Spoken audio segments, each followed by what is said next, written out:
시편 145편 18절 기도에 대한 부분인데요. 한 목소리로 함께 봉독해 보겠습니다. 시편 145편 18절입니다. 시작. 여호와께서는 자기에게 간구하는 모든 자, 곧 진실하게 간구하는 모든 자에게 가까이 하시는도다. 아멘. 네, 우리 지난주에 이어서 이제 기도에 대해서 좀 나누도록 하겠습니다. 합당한 기도와 하나님의 자비입니다. 네, 늘 잠깐씩 복습하듯이 기독교의 강령이 겸손이고 성경이 그리스도와 영생을 증거한다는 것, 그리고 우리가 잘 안 되지만 그리스도인의 생활의 핵심은 자기 부인이라는 것과 또 칭의 하나님의 은혜를 알기 위해서 사실 그 반대편에 있는 심판을 아는 것이 매우 중요하고, 우리의 교만과 자기의가 사라질 때 하나님의 은혜를 우리가 잘 받아들이게 됩니다. 그리고 우리가 이제 선행에 대해서 한참 좀 나누었습니다. 그래서 죄가 용서된 후에야 우리의 행위가 용납된다. 그래서 죄 사함이 없으면 사실 우리의 선행도 우리의 헌신도 용납되지 않고, 우리 행위도 봉사도 그 자체가 뭔가 선해서가 아니라 주님의 순결로 이렇게 깨끗하게 덮어주시기 때문에 우리의 선행을 받아주시고 또 보상을 약속해 주시는데, 그것은 사실 하나님이 우리를 자기 부인과 아들의 형상을 담는 것으로 우리를 인도하시니까 사실 인간적인 우리는 좀 힘들죠. 그때마다 우리를 위로하시고 격려하시고 힘을 주시기 위해서 하나님은 적절하게 우리의 헌신의 봉사의 보상을 주십니다. 그리고 늘 칭의에 근거한 봉사를 해야 되는데, 주님의 은혜 때문에 주님의 행하신 선을 행하는 것입니다 라고 했을 때는 아무리 무가치하고 부족해도 너거로우신 하나님은 반드시 보상해 주신다라고 했습니다. 그래서 선행을 매우 장려하기 때문에 하나님은 인자하심으로 우리의 봉사를 보시기 때문에 우리의 봉사가 가치가 있습니다. 그리고 이제 지난번에 율법으로부터의 자유를 좀 나누었습니다. 이제 의롭다함에 대해서 양심의 확신을 얻고 싶으면 율법을 일체 배제해야 된다. 그러니까 율법은 심판대와는 상관이 없고, 그러나 율법은 성화에 매우 중요하다라고 했습니다. 그래서 선을 행하고 우리의 마음을 계속적으로 경건의 열정을 일으켜 주셔서 하나님을 따라가게 하는데 아주 중요한 역할을 합니다. 근데 이제 율법으로부터 자유케 되었기 때문에 이제 율법의 강요에 의해서 선을 행하는 것은 율법주의죠. 그게 아니라 율법으로부터 우리가 자유케 되었는데도 불구하고 사랑함으로 하나님께 자발적으로 순종하는 자유, 이게 자유라고 했습니다. 세 번째는 무해무익한 것들, 즉 먹는 것, 옷 입는 것, 뭐 차 쉬는 것 등등에 대해서 우리가 사실 자유함을 누려야 한다고 했고, 이 자유에 대한 주장과 포기에 대해서 이웃의 덕을 세울 때는 우리는 자유를 행사하고, 이웃에게 해가 될 때는 하나님이 주신 자유라도 포기할 수 있어야 된다라는 것이 규칙이라고 했습니다. 네, 그리고 이제 지난주부터 이제 기도에 대해서 조금 나누었습니다. 기도는 믿음의 최상의 실천이고, 이것을 통해서 우리는 매일 하나님의 은혜를 받습니다. 그러니까 기도와 믿음은 아주 연관되어 있어요. 그러니까 믿음의 최상의 실천이라는 것은 믿음은 여러 가지 실천을 하게 하는데, 그 중에 믿음이 있는 자는 이제 기도하게 된다라는 그 기도의 비중이 굉장히 커다라는 것이고, 또 하나는 우리는 기도를 통해 하나님의 은혜를 받는다라는 것입니다. 네, 그리스도 안에 모든 것이 다 있죠. 그리스도 안에 우리에게 필요한 모든 필요와 은혜와 보화가 다 있는데, 우리가 기도로 하나님에게 그것을 구하고, 그것은 마치 우리의 손을 이렇게 닿게 하는 역할을 한다라고 했고, 마치 이렇게 파내는 역할을, 보화가 있는데 그걸 파내는 역할을 기도가 한다라고 했습니다. 근데 뭐 우리가 무슨 모든 필요를 구할 수 있지만 우리의 기도의 주 내용은 사실 하나님의 섭리, 그분의 힘, 그의 인자하심이 우리와 함께 하고 있다라는 것을 구해야 합니다. 그리고 이제 기도하는 이유에 대해서 좀 다루었어요. 믿음의 열정을 일으키고 거룩하게 하고 감사하게 하고 하나님의 인자와 섭리를 알게 하는데, 특별히 제가 이제 마지막에 기도 응답과 하나님의 섭리를 연결시키는 것이 매우 중요하다라고 했어요. 무슨 기도가 딱 이렇게 응답이 되면 기도 응답됐네 이거보다는 하나님이 이 기도를 응답하시기 위해서 어떠한 섭리로 오랫동안 일하시고 행하셨는지를 이제 아는 것이 중요한 것이죠. 아주 단순하게는 그냥 병원에 가서 좋은 의사를 만나서 치료받았어요. 그러면 하나님이 이렇게 하는 게 아니라 하나님이 이 의사를 이렇게까지 실력 있게 하려고 한 10년 이상은 이렇게 했을 텐데 그게 섭리라는 거예요. 그 섭리와 기도 응답을 할 때 하나님이 사실은 너무나 깊이 우리를 사랑하는 거죠. 오랫동안 배려하시고 돌보시고 깊은 관심으로 우리에게 응답하시는 거지 뭐 가만히 있다가 옛다 이렇게 이제 하는 것이 아니라는 거예요. 그래서 기도와 하나님의 섭리, 그분의 인자하심이 이제 굉장히 연결이 되어 있습니다. 그래서 물론 기도를 통해 피로를 얻기도 하지만 그 하나님의 섭리적인 돌보심과 인자하심이 어떤지를 알아가는 그래서 하나님과의 교제의 아주 중요한 수단이 기도고 하나님과의 사귐, 교제의 중요한 수단이 이제 기도인데 그것이 기도하는 시간 자체도 그럴 수 있지만 사실 응답이라는 것을 통해서도 하나님이 얼마나 인자하시고 이렇게 섭리적으로 이렇게 나를 생각해 주셨는가라는 것들을 아는 것이 중요하다고 했습니다. 네, 오늘은 이제 합당한 기도의 태도 또는 법칙에 대한 부분이에요. 첫 번째가 이제 경외라는 것입니다. 하나님과의 친밀하게 대화하는 것을 위해서 이제 그런 말들을 많이 하잖아요. 하나님과의 대화다, 친밀한 대화다, 이런 것들은 많이 얘기하는데 이렇게 이 부분을 보면서 칼빈이 말하는 경외를 우리가 기도에 대해서 말하면서 많이 놓쳤구나라는 생각이 들었어요. 그러니까 하나님과의 대화라는 면은 우리가 잘 들었는데 그 하나님과의 대화이기 때문에 첫 번째 태도가 경외심이라는 거예요. 그러니까 대화니까 만만하게 해, 말하듯이 해, 뭐 이런 것들이 먼저가 아니라 경외라는 것이죠. 그러니까 하나님에 대한 합당한 태도와 마음과 정신을 가지라는 거예요. 그래서 하나님을 순수하게 바라보지 못하게 하는 육적인 근심과 생각을 버리고 전심전력해서 기도할 뿐만 아니라 될 수 있는 대로 정신 자체를 초월해야 된다. 하나는 이제 마음을 다해야 된다라는 거고요. 또 하나는 이제 정신 자체를 초월하는 건 좀 어려운 말이기도 하고 쉬운 말이기도 하는데 뭐 기독교 강요 자체가 굉장히 지성적이죠. 그렇지만 칼빈이 지성에 대해서 이성에 대해서 우리의 눈멀고 미련한 이성이라고 그랬어요. 우리의 눈멀고 미련한 이성이 고안해내는 것은 일체 하나님께 가져가지 않아야 한다. 그래서 우리의 정신은 허무한 본성의 한계 안에 붙들려 있기 때문에 순결한 상태로 비약해야 된다. 네, 그래서 이제 칼빈이 굉장히 이성과 지성을 의지하는 사람 같지만, 그러니까 구속되지 않은 이성은 너무나 눈멀고 미련한 이성이다라고 하면서 그 이성에 의존하는 기도는 아니다라는 것이고, 그런데 우리는 이성에 의해서 기도할 수밖에 없잖아요. 그러니까 이거는 가능하면 될 수 있는 대로 정신을 초월하는 영적인 기도를 해야 된다라고 하는 것이고, 그렇다고 해서 이성을 사용하지 말라 이런 뜻은 아니죠. 그러니까 마음을 다하되 혼적인 기도보다는 영의 인도함을 받으라는 것입니다. 네, 제가 가장 좀 은혜가 된 부분이 이 부분인데요. 무례하며 불경건한 기도를 배척해야 한다.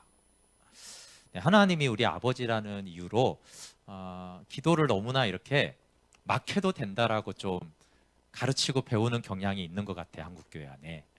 하나님 우리 아버지인 거는 맞는데 칼빈이 말하는 거는 하나님의 인자하심과 자비하심을 방자해도 된다라는 뜻으로 생각하는 건 큰 오해라는 거예요. 그렇죠?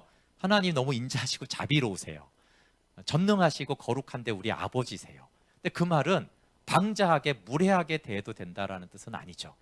좋은 아빠라고 그 좋은 아빠한테 방자하고 무례하게 함부로 굴어도 된다. 이건 동의라는 거 아닌데 우리가 약간 이제 그런 이미지로 받아들인 게 있다라는 거예요. 그래서 우리는 마치 보통 사람을 상대로 하는 것 같이 기도 중에 하나님을 소홀히 하고 이리저리 뛰어다닌다. 이 말이 굉장히 인상적이었어요. 네, 근데 생각해 보니까 제가 보통 사람을 상대로 해도 우리가 이리저리 뛰어다니진 않잖아요. 물론 이제 집에서 뭐 또 이렇게 보통 사람과 얘기하다가 주로 아줌마들이 막 왔다 갔다 하는 경우들이 있는데 그렇게 하나님을 대우한다라는 거예요. 근데 앞에 굉장히 존귀한 사람이 있다라면 그렇게 앞에다 두고 별것도 아닌 일로 뭐 얘기하다가 저기 갔다 오고 얘기하다가 잠깐만 뭐 하고 이렇게 하지 않을 거라는 거예요. 네, 물론 이제 여기는 행동만이 아니라 정신도 좀 포함이 됩니다. 뭐 기도하다가 뭐 먹는 거 생각하다가 기도하다가 그러니까 그렇게 이제 막 기도가 그렇게 산만하고 그렇게 되는 것에 대해서 무례한 기도라는 거예요. 그게 무례한 기도. 그래서 하나님의 인자는 방자함까지 받아들인다는 뜻은 아니다. 그래서 경솔하고 모렴치하고 무례한 태도로 합당하지 않은 일을 하나님께 감히 조르며 어떤 망상이든지 닥치는 대로 뻔뻔하게 하나님께 내놓는 자들이 많다. 그래서 사람 앞에도 말하기 부끄러운 추악한 욕망을 감히 하나님께 조른다 이렇게 표현했는데요. 그러니까 사람한테도 야, 나 이런 거 좀 되면 좋겠어 이렇게 말하기가 부끄러운 욕망을 하나님께는 그렇게 한다는 거예요. 하나 이것도 주시고 저것도 주시고 이것도 있어야 되고 이렇게 하면서 그래서 그 기도를 들으면 사람도 저렇게 저런 걸 이상한 걸 구하네 이런 거를 감히 하나님 앞에 조르는 그런 태도는 굉장히 무례한 태도라는 거예요. 그래서 존귀한 하나님께 세상적인 걱정과 애착을 일체버리고 기도를 시작하는 것이 합당하다. 그래서 한마디로 존귀한 사람보다도 더 공경하는 태도가 필요하다는 거예요. 그래서 하나님을 아버지로 교제하고 대화하는 것은 맞지만 그것이 곧 방자하고 무례해도 된다라는 그건 태도도 그렇고 내용도 그렇고 그렇게 정말로 대화라면 정말로 존귀한 사람하고 대화할 때도 그런 추한 내용을 얘기하거나 뭐 함부로 이렇게 방자한 태도로 대화를 하지는 않을 거 아니냐. 근데 어떻게 하나님을 경외함 없이 그렇게 기도하느냐라고 하는 그런 부분들은 저희가 생각할 여지가 참 많이 있습니다. 네, 저도 기도하다가 딴 생각도 하고 묵상을 10분 하면은 집중할 수 있는데요. 이렇게 1시간이 넘어가면 묵상하다가 중간에 딴짓도 하고 그래요. 그래서 제가 이게 하나님과 이렇게 교제하는 시간이라고 내가 말하면서 존귀한 사람을 대하듯이 참 대하지 않는구나. 물론 이제 신뢰를 구할 수 있잖아요, 그렇죠? 죄송합니다, 화장실 갔다 와도 이렇게 할 수 있지만 그 하나님한테 그런 미안한 마음이라도 좀 있어야 되잖아요.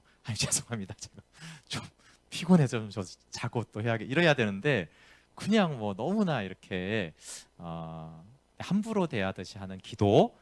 그 기도가 영적이기가 어렵다라는 것에 대해서는 우리가 좀 새겨 들어야 될 그런 말씀이고 그건 예배나 묵상이나 기도 다 똑같은 것이죠. 하나님 앞에 이렇게 대하는 그 태도가 너무 방자한 경우가 많다. 하나님의 인자하심은 무례하고 방자한 것을 용납한다고 한 것이 결코 아니고 상하고 죄인되고 연약함은 얼마든지 품어주시지만 무례하고 그런 경솔하고 그런 거를 하나님이 다 받아준다라는 개념으로 하나님의 사랑과 자비하심을 말하면 안 된다라는 부분은 우리가 기도든 예배든 귀를 기울여 들어야 될 말씀입니다. 성령이 우리를 도우시죠. 왜냐하면 우리가 합당한 태도로 기도하기에는 우리가 너무 부족하기 때문에 그래요. 그래서 성령님은 우리가 바른 기도가 무엇인지 알려주시고 또 우리가 바른 태도로 기도하는 것도 이제 가르쳐 주시고 조절해 주십니다. 그래서 로마서 8장 26절에 이와 같이 성령도 우리의 연약함을 도우시나니 우리는 마땅히 기도할 바를 알지 못하나 오직 성령이 말할 수 없는 탄식으로 우리를 위하여 친히 간구하신다. 이 말씀을 칼빈은 성령님이 직접 기도하는 것이 아니라 우리 마음속에 확신과 소원과 탄식을 일으켜 주셔서 우리의 능력으로는 할 수 없는 기도들을 이제 하게 하신다라는 것으로 이제 해석을 했어요. 그리고 두 번째 태도는 진심으로 부족함을 느끼며 회개하는 마음으로 기도하라. 그러니까 항상 자신의 무력을 느끼고 구하는 것이 얼마나 절실한지 그것을 얻고자 하는 진실한 강렬한 소원으로 기도해야 된다라는 거예요. 그러니까 이제 진심으로 부족함이죠. 그러니까 기도가 이제 강구하는 요소가 있는데 누군가한테 부탁을 할 때 정말 부족하고 정말 내가 부족함을 느껴서 구해야 되는데 뭐 주시면 좋고 아니면 말고 그런 기도는 이제 합당한 태도가 아니라는 거예요. 그래서 오늘 그 본문인데 시편 145편 18절에 여호와께서 하나를 먼저 넘겼네요. 여호와께서 자기에게 간구하는 모든 자, 곧 진실하게 간구하는 모든 자에게 가까이 하시는도다. 여기서 기도하는 자가 아니고 진실하게 기도하는 모든 자에게 가까이 한다 그랬어요. 그래서 우리가 기도하는 자가 아니라 진실하게 간구하는 자에게는 하나님이 모두에게 함께 하신다라고 했기 때문에 진실함으로 기도해야 된다라고 하는 것. 그리고 예레미야 29장 13절 14절에도 전심으로 나를 찾는 자가 하나님을 만나리라고 했고, 이사야 29장 13절에는 입으로는 가까이 하나 마음이 멀리 떠난 것을 책망했잖아요. 그러니까 진실하지 않은 기도는 하나님 책망하셨기 때문에 기도라고 다 기도가 아니라 진실함이 있는지 아닌지가 매우 중요하다라는 것입니다. 그리고 이제 회개가 왜 중요하냐면 이제 죄의 메인 자가 전심으로 하나님을 찾기 어렵다는 거예요. 그러니까 전심으로 주님을 찾으라고 그랬는데 죄가 있으면 이게 막히잖아요. 그렇기 때문에 죄를 회개하고 그래야만 진실함으로 하나님께 기도할 수가 있기 때문에 이제 죄에 대한 회개가 기도에는 필요하다. 그래서 회개를 통해 자신의 악한 행실을 혐오하고 거지 같은 마음 자세를 가져야 한다. 그러니까 3번은 반대를 말하는 거예요. 마치 의무를 이행하듯이 일정한 형식을 따라 기계적으로 읊는 사람이 이제 많이 있다라는 거예요. 이렇게 기도하는 것은 기도가 아니다. 마치 의무를 행하듯이, 이해가시죠? 하루에 10분은 기도해야 돼, 의무지, 이런 식으로 기도를 한다라거나 기계적으로 막 이렇게 하는 거, 그런 사람들이 많은데 너무 불손한 태도라는 거죠. 그래서 이제 본헤퍼가 이렇게 말을 했는데, 경건하기 위해서 기도하는 것은 음란한 것이요 이랬어요. 굉장히 충격적이죠. 예. 우리 경건하기 위해서 기도할 수 있을 것 같잖아요. 본헤퍼는 경건하기 위해서 기도하는 것은 음란한 것이다. 그러니까 무슨 말이겠어요? 종교적인 만족을 위해서 기도하는 거. 내가 3시간 기도했어. 이런 거는 굉장히 음란한 행위라는 거예요. 잘한 영적인 행위가 아니라 그걸 이제 굉장히 책망을 하는 것이죠. 정말로 부족하고 진실하게 기도하지 않는 그런 종교적이고 율법적이고 나는 뭐 며칠 금식을 하지, 그런 거는 음란하고 악한 행위라는 거예요. 그런 기도를 이제 굉장히 경계하는 것이죠. 네, 게으른 우리가 간절히 기도하도록 필요한 때에는 하나님께서 더 아픈 자극을 주셔야 할 때가 있습니다. 이 말은 좀 우리가 어려운 말이죠.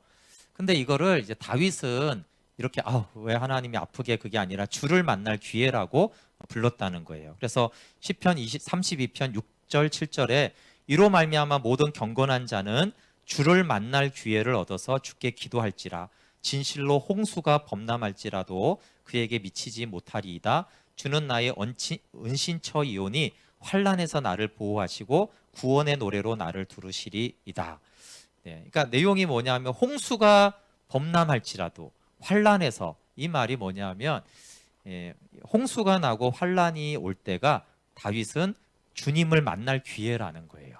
그러니까 우리가 너무 게을러서 기도하지 않고 하나님을 찾지 않으면 하나님이 우리를 이제 아프게 자극해 주셔서 기도하게 한다라는 거예요.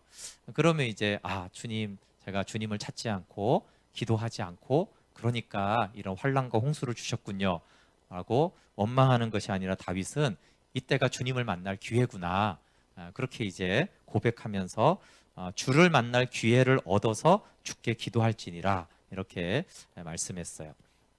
그리고 이제 무시로 기도하는 것에 대해서, 이게 진심으로 항상 부족함을 느끼는 것과 항상 기도하는 것은 연결이 돼 있다는 거예요. 일이 순조롭고 막 주변에 모두가 다 기쁜 일들만 가득해도 우리가 얼마나 많은 위험에 있는지를 정말로 안다라면 사실은 무시로 기도할 거라는 거예요. 그리고 우리가 얼마나 많은 죄 가운데 있는지를 안다라면 항상 주님의 용서를 구하는 기도를 우리가 멈출 수가 없다. 그러니까 항상 기도하는 거는 항상 우리가 부족하다. 항상 우리가 연약하다. 진심으로 부족함을 느낄 때 진심으로 기도하고 항상 부족함을 느끼는 사람은 무시로 항상 기도한다라는 거예요. 그래서 항상 기도하는 거는 진실로 부족함을 느끼는 사람이 하는 기도라는 뜻입니다. 네, 세 번째는 자기 신뢰를 버리고 겸손하게 용서를 빌라. 네, 이 말은 좀 약간은 어렵지만 이거는 이제 허운석 선교사님이 설명을 좀 잘해 주셨는데요. 자기 신뢰, 즉 자기의 가치를 주장해서 허영과 교만에 부푼다면 하나님 앞에서 멸망할 염려가 있다. 겸손하여 영광을 전적으로 하나님께 돌리며 자기의 영광을 전혀 생각하지 않아야 한다. 그러니까 기도를 많이 해가지고요, 하나님 앞에서 멸망할 염려가 있다라는 거예요.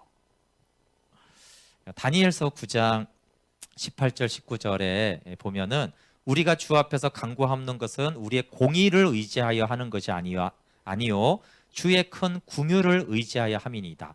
기도하는 이유가 우리의 공의가 아니고 주의 궁유를 의지해서 기도한다라는 거예요. 그리고 주여 들으소서, 주여 용서하소서, 주여 귀를 기울이시고 행하소서, 지체하지 마옵소서. 나의 하나님이여 주 자신을 위하여 하시옵소서. 이게 중요한, 주 자신을 위하여 하시옵소서. 이는 주의 성과 주의 백성이 주의 이름으로 일컫는 바 됨이니이다. 이사야는 우리는 다 부정한 자 같아서 우리의 의는 더러운 옷과 같다라고 했습니다. 그래서 우리가 기도할 때 자신들의 가치가 아니라 하나님의 궁율, 하나님이 나를 돌보아 주신다라는 소망 때문에 기도해야 된다라는 거예요. 그러니까 하나님의 자비에 의지해서 기도해야 되는데 자꾸 나는 이렇게 거룩하진 않은 기도를 많이 하지 뭐 이런 걸 기대하고 기도하거나 주 자신을 위해서가 아니라 자신을 위해서 기도하는 것이 멸망할 염려가 있다는 거예요. 그래서 이제 칼빈의 말이 맞는데 설명이 좀 어려운 것 같아서 허운전 선교사님이 장신대에서 설교할 때 이렇게 말했다고 그랬어요. 한국 교회가 이렇게 비난을 받고 지금 이렇게 문제가 많은 거는 한국의 어머니들이 기도를 많이 해서 그렇다고. 그 말이에요. 여기 기도를 많이 해서 하나님 앞에서 멸망할 염려가 있다. 그러니까 어떻게 기도했어요? 주의 궁유를 의지해서 주의 영광을 위해서 기도한 게 아니라 내 자식의 잘됨을 위해서, 또 목회자면 무조건 큰 종이 되게 해달라고 기도한 그런 우리의 욕심을 위해서, 내 열심 그리고 나의 영광, 우리 자녀의 영광을 위해서 기도한 것이 오히려 한국교회 해가 됐다라는 말이거든요. 그러니까 여기서는 하나님의 영광을 위해서 기도해야 되고 또 하나님의 궁유를 의지해서 기도해야 되는데 막 부러지져 가지고 막 소나무 뿌리 뽑으면 된다, 이런 것들이 주의 궁유를 의지하는 표현이 아니라는 거예요. 우리의 가치를 자꾸만 높이고 우리의 열심, 막 바지끄댕이를 하나님 바지끄댕이 잡아당기면 된다, 이런 것들이 사실은 이 자기 신뢰를 통한 거라는 거예요. 그래서 자기 신뢰를 버리고 겸손하게 기도하고 용서를 구하며 기도해야 되는데 이제 그렇지 못한 기도가 너무 많았죠. 그래서 칼빈이 그런 기도는 하나님 앞에서 멸망할 염려가 있기 때문에 조심해야 된다라고 하는 것입니다. 올바른 기도의 시작과 준비는 하나님의 자비로부터 기도할 생각을 얻는 거예요. 그러니까 하나님이 자비하시니까 내가 기도할 수 있고 자비하시니까 구할 수 있다, 이래야 된다는 거예요. 소나무 뿌리 뽑으면 되고 방언 기도하면 되고 오래 기도하면 되고 금식 기도하면 되고 이런 거를 의지해서 기도하면 안 된다는 거예요. 주님이 자비하시니까 내가 기도할 수 있구나. 주의 궁유를 따라서 주의 영광을 초점으로 기도하는 것이 이제 세 번째 법칙이고요. 네 번째가 이제 확신 있는 소망을 가지고 기도하라. 이게 중요한 것 같기도 하고 아닌 것 같기도 하는데 왜 이제 그러면 확신을 왜 중요하냐면 은혜를 확신하는 것과 공정한 심판을 느끼는 것은 외관상 반대이나 두 심리가 조화된다. 이게 이제 이 기도하고 어떤 관계가 있겠어요? 여기 이 회개하고 믿음하고가 늘 붙어 있거든요. 근데 이제 회개는 공포심을 사실은 일으키는 거예요. 그러니까 회개를 되게 아름다운 거를 미워하지만 죄에 대한 회개는 죄인으로 하나님 앞에 서는 거니까 사실 우리가 공포감을 줘요. 그러니까 심판대 앞에서 우리를 이렇게 서게 하는 거죠. 그러면 이게 그 공포심, 나는 죄인인데라는 그 두려움이 믿음을 없앤다는 거예요. 죄인인 내가 무슨 응답을 받겠어? 이런 악한 내가 무슨 하나님이 나를 이렇게 받아주겠어? 이런 그 공정한 심판을 느끼게 한다라는 거예요. 근데 이제 은혜의 확신은 믿음이거든요. 이제 믿음은 기쁨을 주는데, 그러니까 이제 회개는 공포심을 일으키고 믿음은 기쁨을 주는데, 놀랍게도 회개와 믿음이 늘 붙어 있다는 거예요. 네. 그리고 이 두 가지는 기도에 늘 함께 있어야 된다라는 거예요. 그래서 경외와 인자함이라고도 표현하는데, 하나님을 두려워하는 느낌이나 회개하는 마음이 이제 경외함인데, 경외는 좀 이렇게 하나님과 멀어지는 느낌을 주잖아요. 근데 이제 인자함은 주님이 기쁨을 주시고 믿음의 영역인데, 이 두 가지가 함께 있어야 된다라는 거예요. 근데 이게 안 맞는 것 같은데, 사람이 언제 가장 기도를 하냐 하면 믿음, 기쁨이 충만할 때가 아니라는 거예요. 사람이 기도하게 만드는 가장 좋은 기회는 자기의 부족함을 느껴서 마음이 괴로울 때, 그러니까 불안하고 두려울 때 사실은 가장 기도하기 좋은 때라는 거예요. 네, 그래서 극도의 불안으로 미칠 듯 하다가 하나님의 선하심이 비춰지면 안식하게 되죠. 그래서 이제 이 두려움과 불안함을 없이 기도가 안 된다는 거예요. 그러니까 늘 불안함과 두려움으로 회개하는 마음으로 기도해야 되는데, 그때 확신 있는 소망의 믿음이 이제 이 공포심과 불안함을 극복하게 해서 기쁨의 기도, 믿음의 기도를 하게 한다라는 겁니다. 그러니까 이제 회개하고 기도해라 그랬는데, 사실 그 회개는 불편한 것이고, 사실 한다는 것이 두려움인 거죠. 합당하지 않다라는 말을 자백하는 것이니까, 그렇기 때문에 주님의 선하심과 인자하심을 바라보면서 기도할 때 그 두려움과 거절당할 것 같고 불안한 것들이 극복이 된다. 그런 의미로 확신 있는 소망을 가지고 기도하라. 거기에는 두려움을 가지고 회개함을 가지고 기도하되, 그러나 그 회개와 기도, 두려움을 넘어서는 주님의 선하심과 인자하심을 바라봐야지 이제 기도가 된다라는 것입니다. 기도는 우연히 나오는 것이 아니라 믿음의 인도를 따른다는 것이 하나의 법칙입니다. 그래서 이건 구절이 많아서 제가 간단하게만 읽어드리면, 마가복음 11장 24절에 무엇이든지 기도하고 구하는 것은 받은 줄로 믿어라. 그리하면 너희에게 그대로 되리라. 마태복음 21장 22절에 너희가 기도할 때 무엇이든지 믿고 구하는 것은 다 받으리라. 야고보서 1장 5절 6절에 너희 중에 누구든지 지혜가 부족하거든 모든 사람에게 후히 주시고 꾸짖지 아니하시는 하나님께 구하라. 그리하면 주시리라. 오직 믿음으로 구하고 조금도 의심하지 말라. 네, 그래서 기도의 응답은 다 믿음에 의한 것인데, 응답을 바라면 우리가 구하는 것을 얻으리라는 이 확신하는 소망을 가져야 합니다. 시편 5편 3절에도 여호와의 아침에 주께서 나의 소리를 들으시리니 아침에 내가 주께 기도하고 바라리이다. 네, 주께 기도하고, 기도는 했죠. 기도한 다음에 바란다는 거예요. 네, 그래서 확신 있는 소망을 가지고 기도한 이후에 바라다, 소망을 가지고 기다려라. 소망 없는 기도는 이게 이제 믿음으로 하지 않는 기도와 똑같은 거예요. 소망 없는 기도는 허공에 던지는 것과 같다. 소망은 망대처럼 하나님을 바라보는 것이다. 네. 근데 이제 믿음을 이제 방해하는 게 뭐냐면, 우리의 불행, 궁핍, 부정함이 우리의 믿음을 방해하거든요. 굉장히 불행하다고 느끼거나 궁핍하거나 내가 부정하다고 여길 때 우리가 믿음이 이제 무너지는데, 칼빈은 믿음은 그런 것에 의해서 무너지지 않는다는 거예요.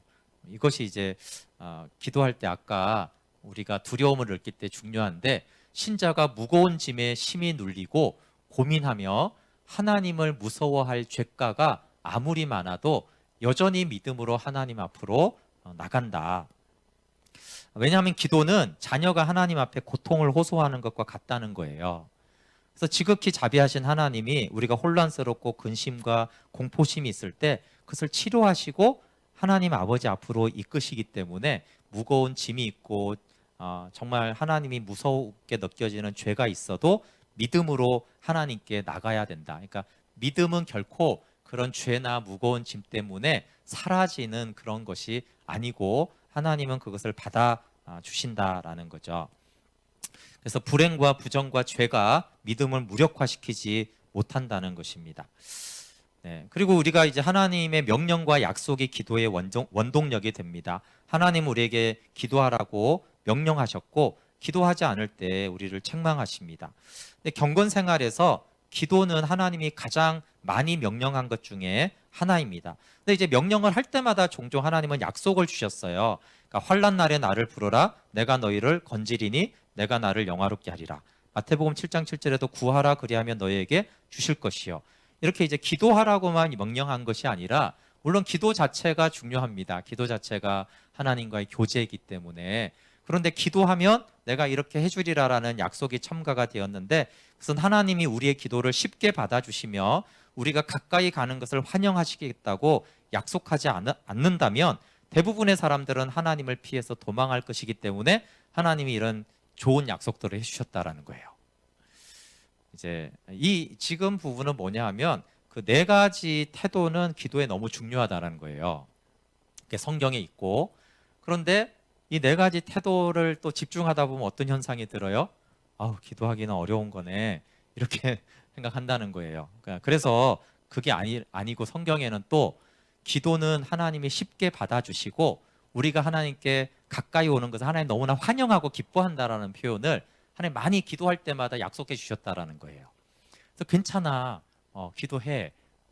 뭐 너무 그렇게 대단하게 기도하지 않아도 내가 너를 붙들어주고 들어줄 거야. 이런 약속들을 해 주셨다라는 것이죠. 네, 하나님이 우리를 먼저 부르시고 우리가 오는 것을 기대하지 않는다면 하나님 앞에 나타난다는 것은 비할 데 없는 경솔한 짓이다. 네, 제가 지난주 주일 설교랑 같은 내용이에요. 하나님이 우리를 부르고 기다리고 오는 것을 기대하지 않는다면 우리가 뭐 기도하고 예배하는 건 다 쓸데없는 짓이라는 거예요. 근데 하나님이 성경에는 내가 기다리고 있고 내가 너를 불렀고 내가 너를 기뻐한다라는 말씀의 약속이 있기 때문에 우리가 기도할 수 있는 것이죠. 시편 65편 2절에도 기도를 들으시는 주여 모든 육체가 주께 나아오리다 이랬는데 왜 나아가냐 하면 기도를 들으시기 때문에 기도한다는 거예요. 하나님이 기도를 안 들으시겠다고 하거나 야 뭐 태도가 100점 안 되면 나는 안 들어 이렇게 한다면 누가 기도할 수 있겠는가? 대부분은 기도하지 않을 거라는 거죠. 네, 탕자를 기다리시는 아버지 돌아오라고 선지자를 보내신 하나님이 우리를 기다립니다. 지혜로운 아버지는 자녀들이 아버지께 오도록 하잖아요.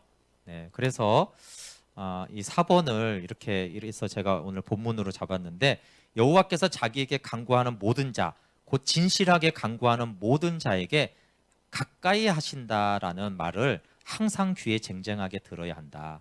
그러니까 여기서 핵심은 뭐냐면 가까이 한다라는 거예요.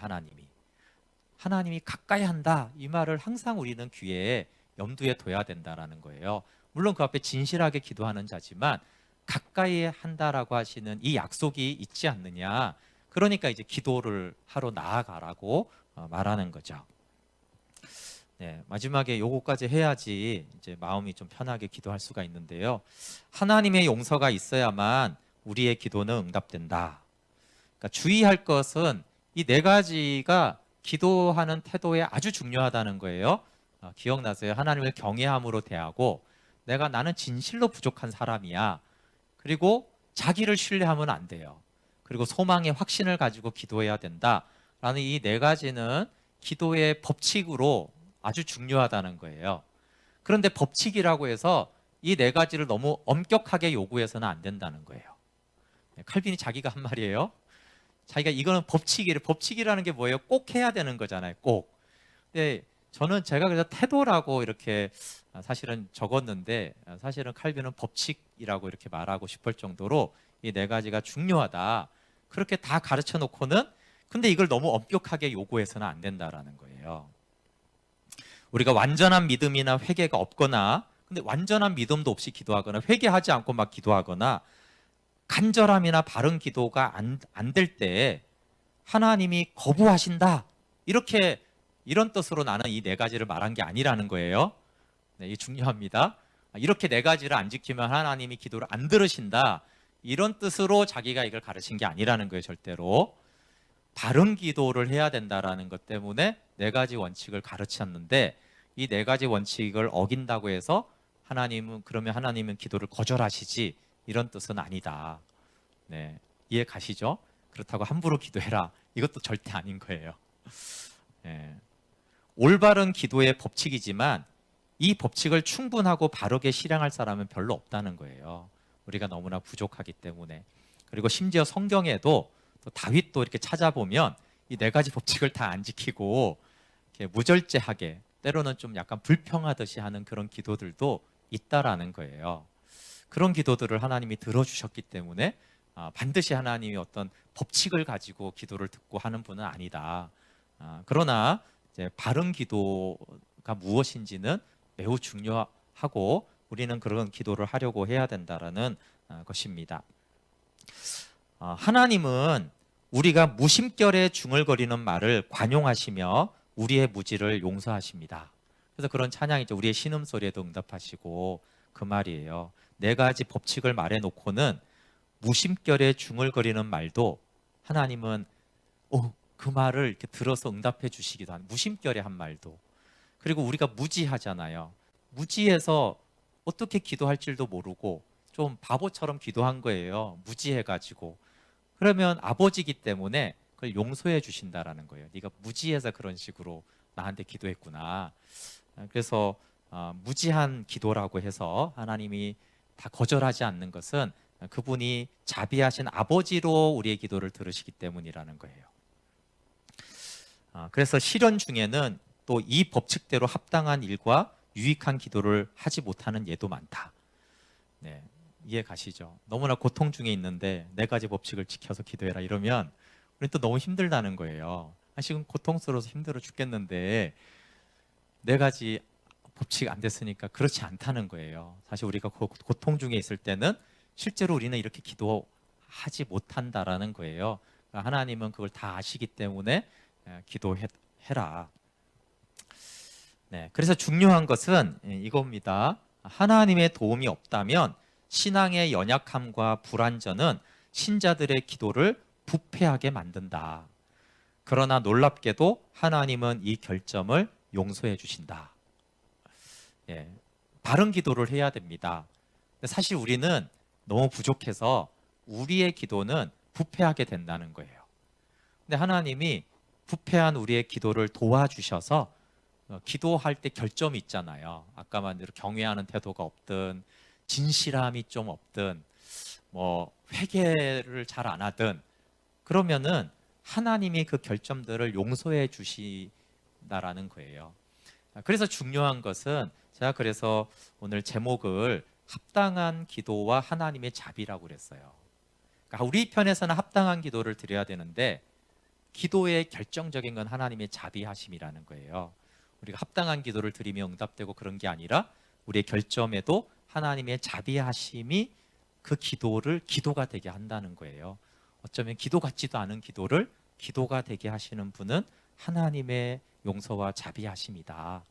그래서 찾아보면 결점이 많은 그 기도를 하나님은 응답해 주실 때가 얼마나 많은지 모르는 좋으신 하나님이시다라는 거예요. 그래서 우리 편에서는 올바른 기도를 그 네 가지 법칙을 기억하되 하나님의 인자하심과 용서를 의지하여서 기도해야 합니다. 그래서 부모가 자녀와 대화를 할 때 자녀가 바른 언어와 태도를 취하는 걸 중요하게 하지만 그거보다 더 큰 것은 그냥 자녀와 교제하고 그의 필요를 채워주고자 하는 그 자비하심이 더 앞선다라는 것들을 기억한다면 이제 기도를 잘 이해할 수 있고 그렇지만 다시 말하자면 좋은 아빠라고 해서 방자하게 행하는 것은 결코 옳은 태도가 아니다라는 거. 그럴수록 더 공경하고 그럴수록 더 순종하는 마음으로 진실하게 하나님께 나아가 기도하는 것이 이제 필요하다. 네, 이것이 기도에 대한 내용입니다. 그래서 네 가지 법칙을 아는 것과 그것에 너무 매여서는 안 된다는 균형을 좀 잘 잡으면 좋겠어요. 네 가지 법칙에 너무 매여도 안 되고 그런 거 너무 무시하고 막 함부로 기도하는 것도 좋은 기도가 아니다라는 그 큰 가르침만 우리가 잘 기억하면 좋겠습니다. 네, 우리 이 말씀으로 찬양하고 기도할게요.